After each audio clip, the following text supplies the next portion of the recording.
সশস্ত্র সম্মান।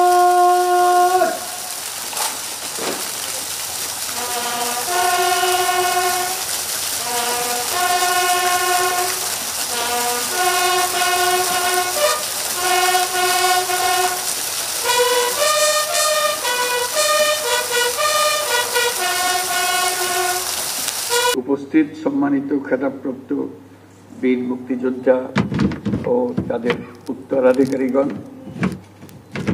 মুক্তিযুদ্ধ বিষয়ক মন্ত্রণালয়ের উপদেষ্টা, সেনা, নৌ ও বিমান বাহিনী প্রধানগণ, ঊর্ধ্বতন সামরিক ও অসামরিক কর্মকর্তাবৃন্দ এবং উপস্থিত সুধীবৃন্দ, 1971 সালের এই দিনে আমাদের সশস্ত্র বাহিনীর অকুতভয় সদস্য এবং বাংলাদেশের আপামর জনসাধারণ সম্মিলিতভাবে দখলদার বাহিনীর বিরুদ্ধে সমন্বিত আক্রমণ সূচনা করে। সেই আক্রমণের ফলে আমাদের বিজয় ত্বরান্বিত হয় এবং ফলশ্রুতিতে আমরা স্বাধীন ও সার্বভৌম একটা দেশ বাংলাদেশ অর্জন করি। আমি আজ গভীর শ্রদ্ধার সাথে স্মরণ করছি স্বাধীনতা যুদ্ধে শাহাদত বরণকারী সকল বীর শহীদদের এবং মহান আল্লাহর দরবারে আমি তাদের বিদেহী আত্মার মাগফিরাত কামনা করি। আমি সকল শহীদ বীর মুক্তিযোদ্ধা পরিবারের সদস্য এবং সম্মানিত যুদ্ধাহত বীর মুক্তিযোদ্ধাগণের প্রতি আন্তরিক শ্রদ্ধা জ্ঞাপন করছি। সশস্ত্র বাহিনী বিভাগের এই আয়োজনে আর্মি মাল্টিপারপাস কমপ্লেক্সে যে সকল খেতাবপ্রাপ্ত বীর মুক্তিযোদ্ধা ও তাদের উত্তরাধিকারীগণ উপস্থিত আছেন, তাদের জন্য রইল আমার বিনীত শ্রদ্ধা। মুক্তিযুদ্ধ বাংলাদেশের ইতিহাসের সর্বকালের সর্বশ্রেষ্ঠ ঘটনা, যার ফলে পৃথিবীর মানচিত্রে বাংলাদেশ একটি স্বাধীন সার্বভৌম রাষ্ট্র হিসেবে প্রতিষ্ঠাতা এবং পরিচিতি লাভ করেছে। দেশ স্বাধীন করার মহান ব্রত নিয়ে 71-এর 25শে মার্চ রাত থেকে বাঙালি সেনারা সেনানিবাস ত্যাগ করে সশস্ত্র যুদ্ধে ঝাঁপিয়ে পড়েন। একই সাথে এই দেশের কৃষক, শ্রমিক, ছাত্র জনতা, সাধারণ মানুষ সকলেই যার যা কিছু আছে তাই নিয়ে যুদ্ধে ঝাঁপিয়ে পড়ে, যা একটি জনযুদ্ধের রূপ নেয়। আমাদের মা বোনেরা মুক্তিযোদ্ধাদের পাশে থেকে প্রশিক্ষণ গ্রহণ সহ বিভিন্নভাবে যুদ্ধে সহযোগিতা করেছেন। মুক্তিযুদ্ধে যুদ্ধরত সকল বাহিনীকে বাংলাদেশ ফোর্সেস নামে সাংগঠনিক রূপ দেওয়া হয়। সমগ্র বাংলাদেশকে 11টি সেক্টরে ভাগ করে সশস্ত্র বাহিনীর নেতৃত্বে যুদ্ধ পরিচালিত হয়। এছাড়াও পাকিস্তান নৌবাহিনীতে কর্মরত বাংলাদেশি সাবমেরিনার এবং নাবিকদের সমন্বয়ে গড়ে তোলা অকুতভয় নৌ কমান্ডো দল অপারেশন জ্যাকপট নামে দুঃসাহসী আক্রমণ পরিচালনা করে বিভিন্ন নদী বন্দরে খাদ্য ও রসদ বোঝাই শত্রু জাহাজকে ডুবিয়ে দিতে সক্ষম হয়।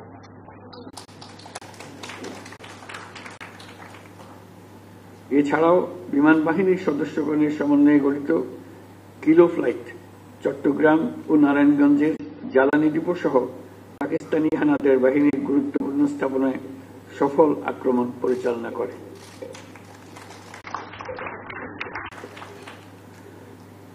মুক্তিযুদ্ধে সশস্ত্র বাহিনীর এই অবদানকে সাধারণ মানুষের আত্মত্যাগের সঙ্গে একীভূত করার উদ্দেশ্যে প্রতি বছর 21শে নভেম্বর পালিত হয় সশস্ত্র বাহিনী দিবস।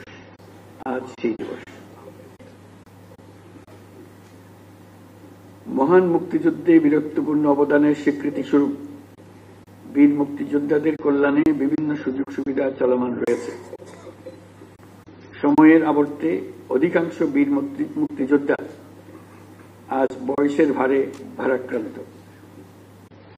সশস্ত্র বাহিনী দিবস উদযাপনকালে দেশের বিভিন্ন স্থানে ছড়িয়ে থাকা বীর মুক্তিযোদ্ধাদের আনুষ্ঠানিকভাবে সম্মান জানানোর ক্ষেত্রে সশস্ত্র বাহিনী বিভাগ, নৌ ও ও বিমান বাহিনী যে উদ্যোগ প্রতি বছর নিচ্ছে তা নিঃসন্দেহে প্রশংসনীয়। এই জন্য সশস্ত্র বাহিনীকে আমি আন্তরিক ধন্যবাদ জানাই। বিগত 5 আগস্ট 2024 সালে ছাত্র জনতার বিপ্লবের মধ্য দিয়ে আমরা এক নতুন বাংলাদেশের সূচনা করেছি। এই নতুন দেশে আমাদের দায়িত্ব সকল মানুষকে একটি বৃহত্তর পরিবারের বন্ধনে আবদ্ধ করা। পরিবারে মতভেদ থাকবে, বাকবিতণ্ডা হবে, আমরা কেউ কারো শত্রু হব না, কাউকে তার মতের জন্য শত্রু মনে করব না, কাউকে ধর্মের কারণে শত্রু মনে করব না। আমরা সবাই সমান, আমরা সবাই একই পরিবারের সদস্য, কেউ কারো উপরে না, কেউ কারো নিচে না। এই ধারণা আমরা জাতীয় জীবনে প্রতিষ্ঠিত করতে চাই। বৈষম্যহীন, শোষণহীন, কল্যাণময় এবং মুক্ত বাতাসের রাষ্ট্রের যে স্বপ্ন নিয়ে মুক্তিযোদ্ধারা দেশ স্বাধীন করেছিলেন, আমি তাদের সেই স্বপ্ন পূরণে অঙ্গীকারবদ্ধ। আমরা এখন থেকেই বাংলাদেশকে এমনভাবে গড়তে চাই যেন এই দেশে জনগণই সত্যিকার অর্থে সকল ক্ষমতার উৎস হয়। বাংলাদেশ বিশ্ব দরবারে একটা মানবিক ও কল্যাণকর রাষ্ট্র হিসেবে সমাদৃত হয়। আমরা সকল রাষ্ট্রের সঙ্গে বন্ধুত্ব বজায় রাখব। আমাদের পররাষ্ট্রনীতির ভিত্তি হবে পারস্পরিক সম্মান, আস্থা, বিশ্বাস ও সহযোগিতা। জলবায়ু সংকট মোকাবেলায় এবং বৈশ্বিক শান্তি অর্থনীতি সুসংহতকরণে আমাদের একত্রে কাজ করতে হবে। তাই বিশ্বের সাথে তাল মিলিয়ে আমাদেরকে এগিয়ে যেতে হবে। আমাদের তরুণ সমাজ সম্পদের সীমাবদ্ধতা থাকা সত্ত্বেও যেন মেধার ভিত্তিতে নিজ নিজ সৃজনশীলতার বিকাশ ঘটিয়ে দেশ গঠনে অবদান রাখতে পারে, আমাদের সেই পরিবেশ নিশ্চিত করতে হবে। আজ আমি খেতাবপ্রাপ্ত বীর মুক্তিযোদ্ধা ও তাদের উত্তরাধিকারীদের সান্নিধ্যে আসার সুযোগ পেয়ে গর্বিত ও অনুপ্রাণিত।